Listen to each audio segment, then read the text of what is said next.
चले दूर चले आवाज की दुनिया से, चले दूर नहीं दूर चले चांद सितारों से, चांद सितारों से दूर बड़ी दूर चले आवाज की दुनिया से, चले दूर नहीं दूर चले आवाज की दुनिया से, चले दूर नहीं दूर चले।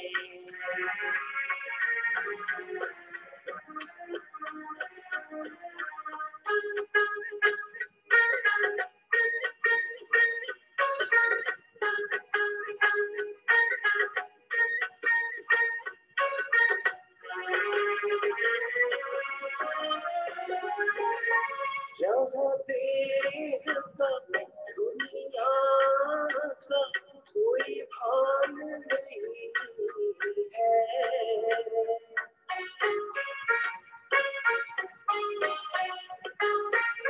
जहाँ देह का दुनिया का कोई भान नहीं है, कोई गम नहीं हलचल नहीं तूफान नहीं है, कोई गम नहीं हलचल नहीं तूफान नहीं है, बड़ी शान से खुशियों से उमंग से निकले, बड़ी शान से खुशियों से उमंग से निकले आवाज की दुनिया से, चले दूर नहीं दूर चले आवाज की दुनिया से, चले दूर चले।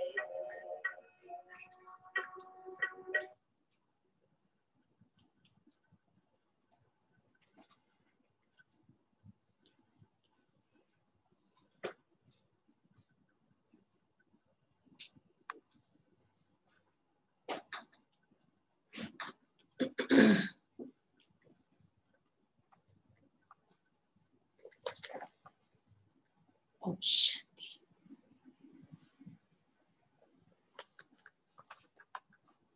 25 तारीख की मुरली है। 20 फरवरी 1988 की रिवाइज कोर्स की अव्यक्त मुरली है। बाबा ने आज जो दुनिया में करंट प्रॉब्लम है, जो एक बीमारी है थकावट की, हम कई बार हंसी में बोलते हैं कि ऐसी बीमारी जिसकी दवा किसी कंपनी ने नहीं ढूंढी, सिर्फ बाबा ने ही बताई है। तन और मन की थकावट, उसको दूर करने की दवाई, साधन बाबा ही बताते हैं और कोई दुनिया में नहीं बता सकता। हम कहते हैं हंसी में TAT, बीमारी का नाम है TAT, tired all the time. सुबह को उठते तो भी थकावट महसूस करते हैं, सारी रात सोने के बाद भी। तो आज बाबा ने थकावट के कारण क्या है और उसका निवारण क्या है, वो दोनों ही बातें बताई हैं। बाबा परदेसी बन करके आया है, क्योंकि ये देश बाबा का तो नहीं है, ये तो रावण का देश है। इसीलिए परदेसी बाप किससे मिलने आए हैं? अपने अनादि और आदि स्वदेशी बच्चों से।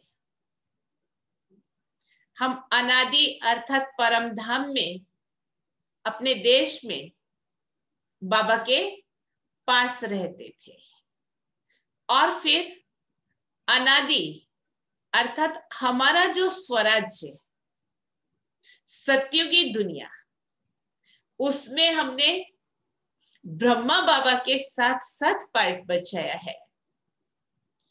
तो ये भारत हमारा आदि देश है, जिसमें भगवान भी आते हैं, लेकिन फिर भी बाबा ने कहा सेवा अर्थ, इस भारत से जो बाहर गए हैं बच्चे, वो विदेशी बच्चे, तो सभी को बाबा इमर्ज करके, चाहे बाबा के सन्मुख बैठे हैं, चाहे दूर दूर कहाँ भी बैठे हैं, लेकिन सभी को इमर्ज करके बाबा याद करते हैं, प्यार से बाबा मिलते हैं। तो बाबा ने आज कहा कि सबसे पहली बात तो तन मन की जो थकावट बच्चों को होती है, उस थकावट को दूर करने का सबसे अच्छा उपाय आज्ञाकारी बनना। बाप का जिस समय जो डायरेक्शन मिले, जो श्रीमत मिले, वो आज्ञाकारी बन करके करना। तो जवाबदारी किसकी होगी? बाबा की होगी। वो करावनहार है, करावनहार की जवाबदारी है, करणहार की नहीं। हम सभी तो कठपुतलियां हैं, हमारी डोर तो हमने बाबा के हाथ में दे दी है, और वो जैसे जैसे नचाए ऐसे नाचना है। दूसरी बात बाबा ने आज बहुत अच्छी बताई कि अपनी टाइम टेबल पर ध्यान रखना है। जैसे हम सेवा के लिए रात दिन लगे रहते हैं, तो बाबा ने कहा कई बच्चे सेवा में इतना अथक होकर के लगे रहते हैं, रात को 12-1 बजे भी सेवा के कारण से जागते हैं। फिर होता क्या है, अमृत वेला उनका पावरफुल नहीं होता है, और पावरफुल योग ना होने के कारण सारा दिन कैसा जाएगा। इसलिए बाबा ने ये अटेंशन खिंचवाया कि सेवा और याद दोनों का बैलेंस हो, एक पलड़ा भारी एक कम, ऐसा नहीं। बाबा ने कहा कि 12 नहीं तो 11 बजे तो सो ही जाओ, तो 1 घंटा भी बचा ना, तो शरीर को भी आराम देना अति आवश्यक है, और सुस्त भी नहीं बनना है, नींद भी ज्यादा नहीं करनी, ये भी सिखा दिया साथ साथ। तो आज बाबा ने हम बच्चों को कैसे हमारे जीवन में चलना है, बहुत प्यार प्यार से सभी बातें सिखाई हैं। तो बहुत अटेंशन से, क्योंकि अव्यक्त मुरली थोड़ी डीप होती है, इसलिए बहुत अटेंशन से सुनना है, जरा भी बुद्धि भी इधर उधर ना जाए, और नींद की तो बात ही दूर है। जब किसी बात में इंटरेस्ट पड़ता है ना, तो आलस से नहीं आता है। तो बहुत इंटरेस्ट से, बहुत प्यार से भगवान के महावाक्य हम सुनते हैं। मुरली का हेडिंग है तन मन की थकावट मिटाने का साधन।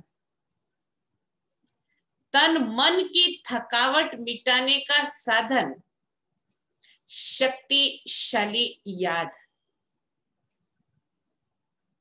शक्तिशाली याद।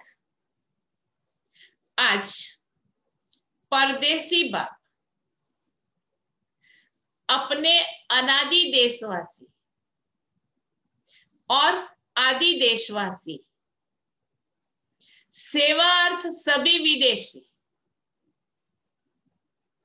ऐसे तो रावण का राज्य है ना ये, लेकिन अनादि देशवासी, परमधामवासी, आदि देशवासी, जब हमारा स्वराज्य था सतयुग में तब के, और सेवा अर्थ सभी विदेशी, ऐसे बच्चों से बाप मिलने आए हैं। बाप दादा जानते हैं कि यही मेरे सिक्की लदे लाडले बच्चे हैं। कितना नाज है भगवान को हम पर, क्या हमको खुद पर नाज है कि यही मेरे सिक्की लदे लाडले बच्चे हैं, अनादि देश परम धाम के निवासी हैं, और साथ साथ सृष्टि के आदि के इसी भारत भूमि में जब सतयुगी स्वदेश था, इसी भारत भूमि में जब सतयुगी स्वदेश था, अपना राज्य था जिसको सभी भारत कहते हैं, तो आदि में इसी भारतवासी थे। इसी भारत भूमि में ब्रह्मा बाप के साथ साथ राज्य किया है। अनेक जन्म अपने राज्य में सुख शांति संपन्न जीवन व्यतीत किए। अनेक जन्म सुख शांति संपन्न जीवन व्यतीत किए। इसीलिए आदि देशवासी होने के कारण, आदि देशवासी माना सतयुग के मालिक होने के कारण भारत भूमि से दिल का स्नेह है। चाहे कितना भी अभी अंत में भारत गरीब व धूल मिट्टी वाला बन गया है, फिर भी अपना देश तो अपना ही होता है। तो आप सभी की आत्मा का अपना देश कौन सा? परम धाम। और शरीरधारी देवता जीवन का अपना देश कौन सा? सतयुग। तो बाबा पूछ रहे हैं कि आप सभी की आत्मा का अपना देश और शरीरधारी देवता जीवन का अपना देश कौन सा था? भारत ही था ना। अब कितने जन्म भारत भूमि में रहे हो वो याद है? 21 जन्मों का वर्षा सभी ने बाप से प्राप्त कर लिया है। इसीलिए 21 जन्म की तो गारंटी है ही, बाद में भी हर एक आत्मा के कई जन्म भारत भूमि में ही हुए हैं। परदेश तो बाद में गए, बाकी के खंड तो वैसे भी बाद में ही बने हैं ना, क्योंकि जो ब्रह्मा बाप के समीप आत्माएं हैं, समान बनने वाली आत्माएं हैं। ब्रह्मा बाप के समीप आत्माएं हैं, समान बनने वाली आत्माएं हैं। वो ब्रह्मा बाप के साथ साथ आपे ही पूज्य, आपे ही पुजारी का पार्ट भी साथ में बजाती है। सतयुग त्रेता में आपे ही हम पूज्य हैं, और फिर द्वापर से पूज्य पुजारी बनने का पार्ट बजाती हैं। द्वापर युग से पहले भक्त आप ब्राह्मण आत्माएं बनती हो। आदि स्वर्ग में इसी देश के वासी थे। स्वर्ग कहाँ था? लंदन अमेरिका में नहीं था, सिर्फ भारत में ही था। इसीलिए कहा आदि स्वर्ग में इसी देश के वासी थे, और अनेक बार भारत भूमि के देशवासी हो। इसीलिए ब्राह्मणों के अलौकिक संसार कौन सा? मधुबन से अति प्यार है। सभी ब्राह्मणों का मिलन मधुबन में होता है। ये मधुबन ब्राह्मणों का छोटा सा संसार है।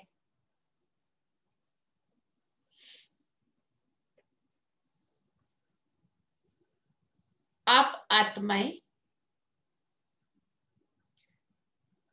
इस संसार में बहुत प्रसन्न हो। ये संसार बहुत अच्छा लगता है ना? बाबा पूछ रहे हैं। यहां से जाने की दिल नहीं होती है। अभी भी देखो, तिथि तारीख भी भूल जाते हैं, लेकिन फिर भी अभी की आत्माओं को थोड़ा लगाव ज्यादा होता है, इसलिए फिर भी याद आ जाता होगा कभी कभार। हर एक का नहीं होता है, लेकिन किसी किसी का होता है। घर की, बच्चों की और नौकरी धंधे की याद वहां भी आ जाती कईयों को। लेकिन पहले ऐसा नहीं था। बाबा के समय में बड़े बड़े भी जिस दिन मधुबन छोड़ने का दिन होता था ना, उनके अंदर की कंडीशन बहुत खराब होती थी। हमारे जैसे भी रोते रोते आंसू भी नहीं हमारे सूखते थे और छिप जाते थे उस दिन कि नहीं जाना है, नहीं जाना है। और बाबा की विदाई भी ऐसी होती थी, बादामी मिश्री खिला करके और रुमाल हिला करके ऐसे बाबा विदाई देते थे। बच्चे खुश रहो, आबाद रहो, ना बिछड़ो, ना याद रहो, ऐसे कहते थे। और बाबा पीछे पांडव भवन में पीछे जो किचन है ना, उसके बाद आगे एक बहुत बड़ा पेड़ था, वहां तक बाबा आते थे चल करके बच्चों को विदाई देने के लिए। क्योंकि पहले तो डेपो पर चल करके जाते थे ना, सामान चला जाता था बलद गाड़ी में वाहन नहीं थे, गरीबी पार्ट चल रहा था ना, तो बलद गाड़ी में सामान चला जाता था और हम लोग चल करके जाते थे बस डेपो पर। तो बाबा कितनी दूर तक आते थे और रुमाल हिलाते रहते थे। तो बाबा ने कहा यहां से जाने को दिल नहीं होती है ना? अगर अभी अभी ऑर्डर कर ले कि मधुबन निवासी बन जाओ, तो खुश होंगे ना? अभी तो शायद सोचेंगे कि हमारे पीछे क्या होगा। हाँ, लेकिन उस समय ऐसा नहीं था, धक से बलिहार जाते थे। वह ये संकल्प आएगा कि सेवा कौन करेगा, सेवा के लिए तो जाना ही चाहिए। बाप दादा कहे बैठ जाओ, फिर भी सेवा याद आएगी। सेवा कराने वाला कौन है? चाहे सेंटर में रहने वाले, उनको भी बाबा कहते बैठ जाओ, तो क्या सेवा याद आएगी? जो बाप का डायरेक्शन हो, श्रीमत हो, उसको उसी रूप से पालन करना, इसको कहा जाता है सच्चा आज्ञाकारी बच्चा। जो बाप का डायरेक्शन हो, श्रीमत हो, उसको उसी रूप से, मिक्स ना हो अपनी मत, उसी रूप से पालन करना, उसको कहा जाता है सच्चा आज्ञाकारी बच्चा। बाप दादा जानते हैं मधुबन में बिठाना है, वह सेवा पर भेजना है। ब्राह्मण बच्चों को हर बात में एवर रेडी रहना है।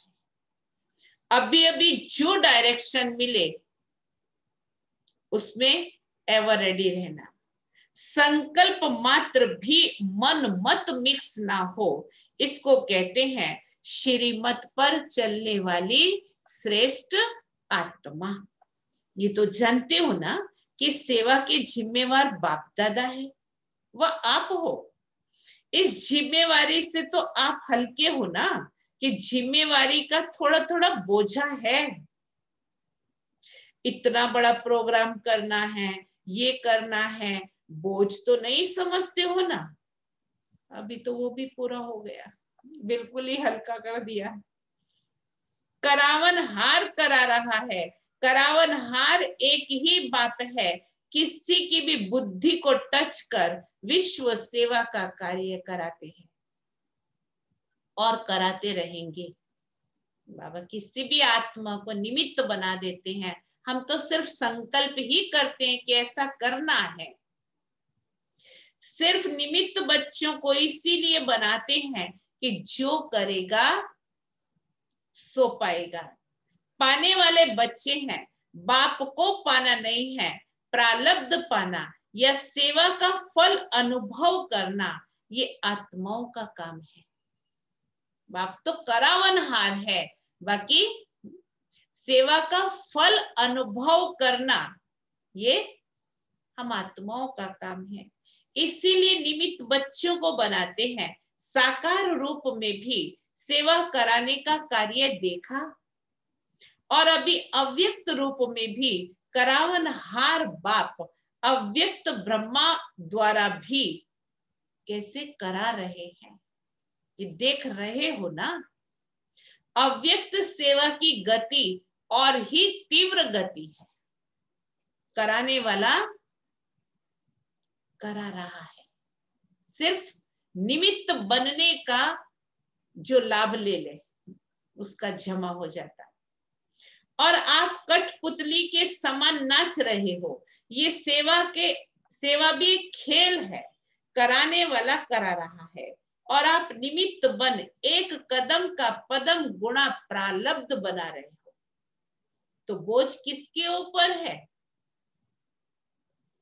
कराने वाले पर या करने वाले पर? बाप तो जानते हैं ये भी बोझ नहीं है। आप बोझ कहते हो ना, तो बाप भी बोझ शब्द यूज करते हैं। बाप के लिए तो सब हुआ ही पड़ा है।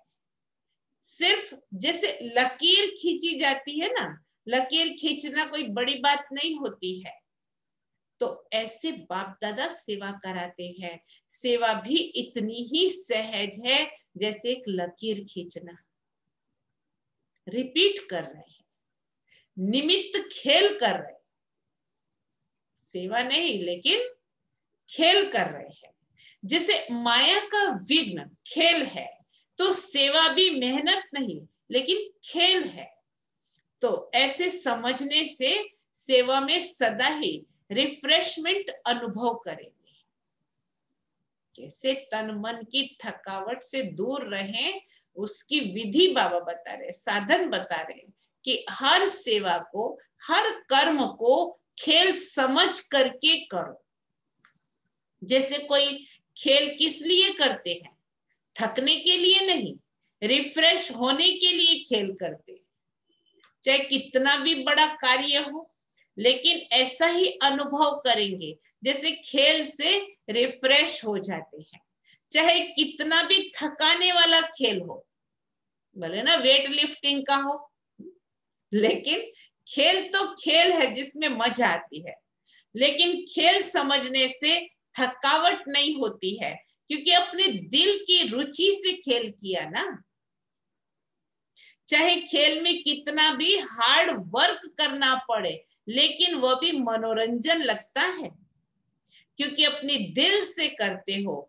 और कोई लौकिक कार्य बोझ मिसल होता है, शरीर निर्वाह अर्थ करना ही पड़ेगा। ड्यूटी समझ करते हैं, इसीलिए मेहनत लगती है। चाहे शारीरिक मेहनत का, चाहे बुद्धि की मेहनत का काम है, लेकिन ड्यूटी समझ करने से थकावट महसूस करेंगे, क्योंकि वो दिल की खुशी से नहीं करते हैं। नौकरी है तो करनी ही पड़ेगी, तो दिल की खुशी से नहीं, जो अपने मन के उमंग से, खुशी से कार्य किया जाता है, उसमें थकावट नहीं लगती। क्या बताया? पहले बताया खेल समझ करके करने से थकावट नहीं लगती। करावन हार करा रहा है ये समझने से थकावट नहीं लगती। कोई भी कार्य दिल के उमंग उत्साह से करते हैं तो थकावट नहीं लगती। नोट करते जाना क्या क्या साधन बाबा बता रहे। बाप दादा बच्चों के सब प्लान प्रोग्राम वतन में बैठे भी देखते रहते हैं। हर एक बच्चे की याद और सेवा का रिकॉर्ड बाप दादा के पास हर समय रहता है। जैसे आपकी दुनिया में रिकॉर्ड रखने के कई साधन हैं, पेन ड्राइव में के गूगल में के पता नहीं कहाँ फाइलों में रखते हैं ना। बाप के पास साइंस के साधनों से भी रिफाइन साधन है, स्वतः ही कार्य करते रहते हैं। जैसे साइंस के साधन जो भी कार्य करते वो लाइट के आधार से करते हैं, इलेक्ट्रिसिटी पावर के आधार से करते हैं। सूक्ष्म वतन तो है ही लाइट का, जहां हम सभी का रिकॉर्ड रहता है, तो वह तो है ही लाइट का। साकार वतन की लाइट के साधन फिर भी प्रकृति के साधन है, लेकिन अव्यक्त वतन के साधन प्रकृति के नहीं है। और प्रकृति रूप बदलती रहती है, पावर तो कभी भी चली जाती है। सतो रजो तमो में परिवर्तन होती है। इस समय तो है ही तमो गुणी प्रकृति।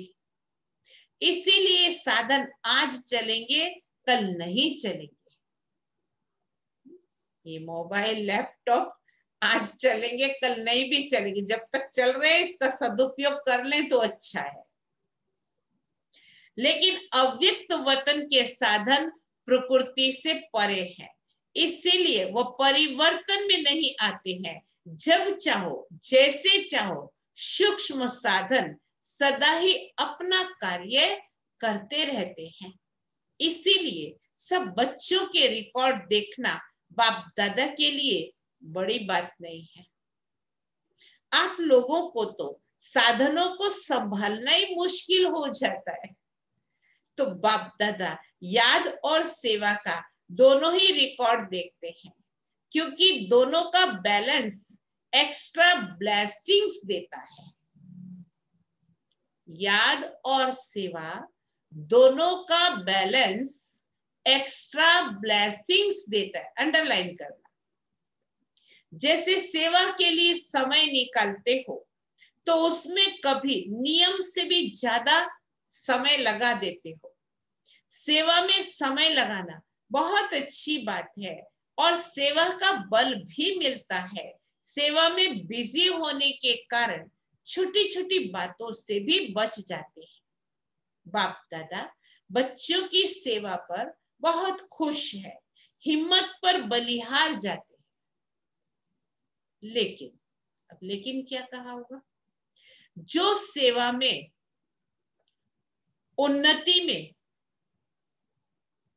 थोड़ा भी रुकावट करने के निमित्त होती है, जो सेवा याद में उन्नति में थोड़ा भी रुकावट के निमित्त होती है, तो ऐसी सेवा के समय को कम करना चाहिए। जैसे रात्रि को जागते हो, 12 बजा देते हो, तो अमृत वेला फ्रेश नहीं होगा। बैठते भी हो नियम प्रमाण और अमृत वेला शक्तिशाली नहीं, तो सारे दिन की याद और सेवा में अंतर पड़ जाता है। मानो सेवा के प्लान बनाने में व सेवा को प्रैक्टिकल लाने में समय भी लगता है। तो रात के समय को कट करके 12 के बदले 11 बजे सो जाओ। वही 1 घंटा जो कम किया जागने का और शरीर को रेस्ट दी, तो अमृत वेला अच्छा रहेगा। बुद्धि भी फ्रेश रहेगी नहीं तो दिल खाती रहेगी। सेवा तो कर रहे हैं, लेकिन याद का चार्ट जितना होना चाहिए उतना नहीं है। जो संकल्प दिल में व मन में बार बार आता है कि ये ऐसा होना चाहिए, लेकिन नहीं हो रहा है। बुद्धि तो सही बात को जानती है ना, वो समझती है भी मेरा अमृत वेला पावरफुल होना चाहिए, ऐसे होना चाहिए, लेकिन नहीं हो रहा है। तो संकल्प के कारण बुद्धि भी फ्रेश नहीं रहती। और बुद्धि अगर फ्रेश है तो फ्रेश बुद्धि से 2-3 घंटे का काम 1 घंटे में पूरा कर सकते हैं। थकी हुई बुद्धि में टाइम ज्यादा लग रहा है, बुद्धि ज्यादा चल रही है तो हाथ धीरे चलेगा। ये अनुभव है ना। और जितनी फ्रेश बुद्धि रहती, शरीर के हिसाब से भी फ्रेश और आत्मिक उन्नति के रूप में भी फ्रेश, डबल फ्रेशनेस रहती तो 1 घंटे का कार्य आधा घंटे में कर लेंगे। इसलिए कहते हैं ना कि मेडिटेशन से वर्क एफिशिएंसी बढ़ती है, कार्य क्षमता बढ़ती है। इसीलिए सदैव अपनी दिनचर्या में फ्रेश बुद्धि रहने का अटेंशन रखो। तन मन की थकावट दूर करने का साधन अपनी दिनचर्या में फ्रेश बुद्धि रहने का अटेंशन रखो। ज्यादा सोने की भी आदत ना हो, लेकिन जो आवश्यक समय शरीर के हिसाब से चाहिए उसका अटेंशन रखो।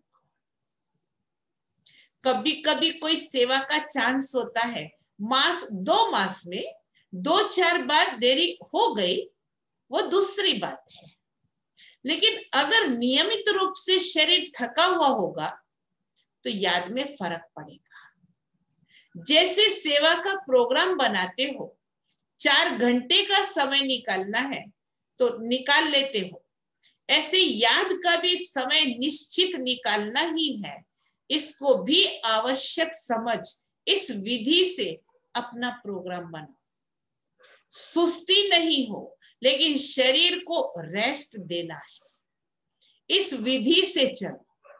जैसे बाबा देखो हर बात का हमारा ध्यान रखते हैं, क्योंकि दिन प्रतिदिन सेवा का तो और ही तीव्र गति से आगे बढ़ने का समय आता जा रहा है। आप समझते हो, अच्छा ये 1 वर्ष का कार्य पूरा हो जाएगा, फिर रेस्ट कर लेंगे, ठीक कर लेंगे, याद को फिर ज्यादा बढ़ा लेंगे। लेकिन सेवा के कार्य तो दिन प्रतिदिन नए से नए और बड़े से बड़े होने हैं। इसीलिए सदा बैलेंस रखो, अमृत वेले फ्रेश हो, फिर वही काम सारे दिन में समय प्रमाण करो, तो बाप की ब्लेसिंग्स भी एक्स्ट्रा मिलेगी और बुद्धि भी फ्रेश होने के कारण बहुत जल्दी और सफलता पूर्वक कार्य करेगी। समझा? बाप दादा देख रहे हैं, बच्चों में उमंग बहुत है, इसीलिए शरीर का भी नहीं सोचते हैं, उमंग उत्साह से आगे बढ़ रहे हैं। आगे बढ़ाना बाप दादा को भी अच्छा लगता है, फिर भी बैलेंस अवश्य चाहिए। बल करते रहते हो, चलते रहते हो, लेकिन कभी कभी जैसे बहुत काम होता है तो बहुत काम में एक तो बुद्धि की थकावट होने के कारण जितना चाहते उतना कर नहीं पाते, और दूसरा बहुत काम होने के कारण थोड़ा सा भी किसी द्वारा थोड़ी हलचल होगी तो थकावट के कारण चिड़चिड़ा हो जाता है। एक तो काम એટલું બધું છે, પાછું એવું બોલે तो चिड़चिड़ा हो जाता है, उसमें खुशी कम हो जाती है। वैसे अंदर ठीक रहते हो, देखो बाबा फिर भी थपथपा रहे हैं, सेवा का बल भी मिल रहा है, खुशी भी मिल रही है, फिर भी शरीर तो पुराना है ना, इसीलिए टू मच में नहीं जाओ। बैलेंस रखो। याद के चार्ट पर थकावट का असर नहीं होना चाहिए। जितना सेवा में बिजी रहते हो, बल्कि कितना भी बिजी रहो, लेकिन थकावट मिटाने का विशेष साधन, अटेंशन देना, इस बात पर अंडरलाइन करना, थकावट मिटाने का विशेष साधन हर घंटे व 2 घंटे में 1 मिनट भी शक्तिशाली याद में रहो। लेकिन थकावट मिटाने का विशेष साधन शक्तिशाली याद के लिए समय निकालो। जैसे कोई शरीर में कमजोर होता है तो शरीर को शक्ति देने के लिए डॉक्टर्स 2-2 घंटे बाद ताकत की दवा पीने के लिए कहते हैं। टाइम निकाल दवाई पीनी पड़ती है ना, तो बीच बीच में 1 मिनट भी अगर शक्तिशाली याद का निकालो तो उसमें A, B, C सब विटामिन आ जाएंगे। हर 1 घंटे या 2 घंटे के बाद 2 मिनट भी शक्तिशाली याद के लिए निकालिए। सुनाया था ना, शक्तिशाली याद क्यों नहीं रहती है?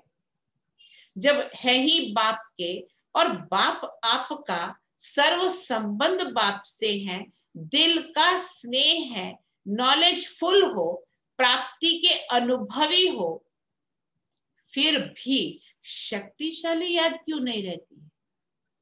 उसका क्या कारण? अपनी याद का लिंक नहीं रखते हो। बीच बीच में लिंक टूट जाती है, बाबा से लिंक नहीं रखते हो, इसीलिए फिर जोड़ने में समय भी लगता है, मेहनत भी लगती है और शक्तिशाली के बजाय कमजोर हो जाते हो। विस्मृति तो हो नहीं सकती, याद रहती है, लेकिन सदा शक्तिशाली याद स्वतः रहे, उसके लिए ये लिंक टूटना नहीं चाहिए। हर समय बुद्धि में याद का लिंक जुटा रहे, उसी की विधि यह है। ये भी आवश्यक समझो। जैसे वो काम समझते हो कि आवश्यक है, ये प्लान पूरा करके ही उठना है, इसीलिए समय भी देते हो, एनर्जी भी लगाते हो, वैसे ये भी आवश्यक है। इनको पीछे नहीं करो, योग के सब्जेक्ट को पीछे नहीं करो कि ये काम पहले पूरा करके फिर याद कर लेंगे, नहीं, इसका समय और प्रोग्राम में पहले ऐड करो।